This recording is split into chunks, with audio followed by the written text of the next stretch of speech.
All right, Republican Congressman Abe Hamadeh revealed to Fox News Digital that he was one of 3 Republican members of Congress subjected to surveillance under the Biden administration and their, quote, Quiet Skies program. Now, that is a controversial program that monitors U.S. citizens without warrants. Hamadeh called the timing of his surveillance interesting as he was challenging the results of his race for Arizona AG in 2022.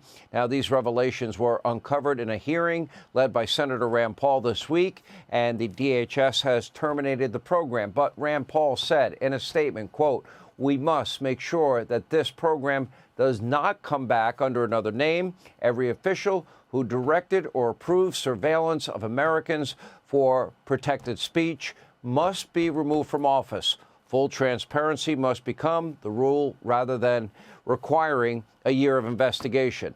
Now, the result will be a process that respects the Constitution and ends real-life shadow bans against Americans, gives all of us the assurance that our government is focused on protecting us, not on chasing political ghosts.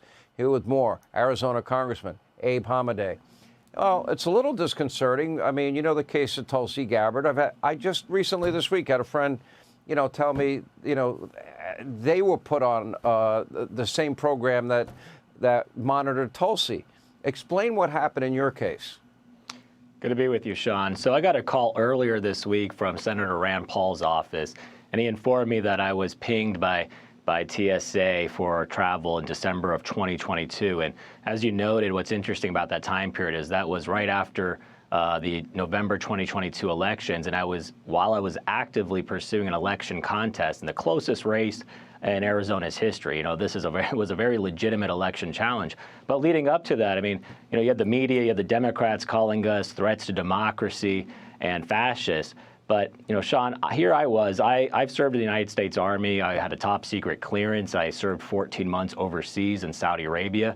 And when I got back, that's when I decided to run for office. And no way did I ever think that this would somehow land me on a watch list by the federal government. But it doesn't surprise me because what we've uncovered is that Joe Biden's administration, what they were doing, they were weaponizing the federal government to go after Catholics who were going to pro-life rallies or churches. You also saw them going after parents who wanted to speak out at school board meetings because they were concerned about the materials that their children are getting. So this is very common, unfortunately, what the Biden administration was doing. So I'm glad to see Senator Rand Paul uncover this. And I also commend the leadership of President Trump and Secretary Noem for getting rid of this Quiet Skies program.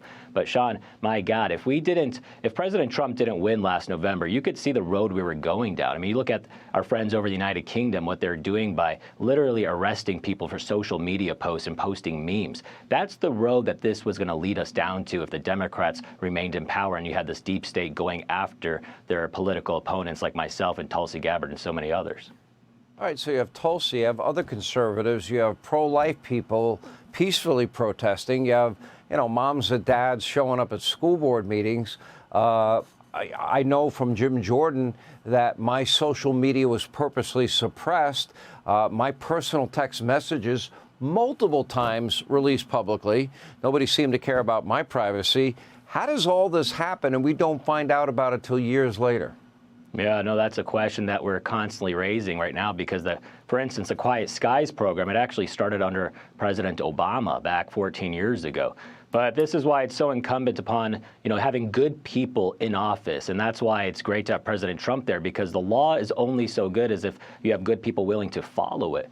And but we have to make sure that this type of weaponization stops. And I'm glad to see the private sector also starting to now uncover what they were colluding with the Biden administration. You saw banks actively closing accounts of conservatives or gun manufacturers under pressure from the Biden administration. So this is where, I believe that we were in dark times a few years ago. It was almost a psychosis, a mass formation psychosis, it seemed like.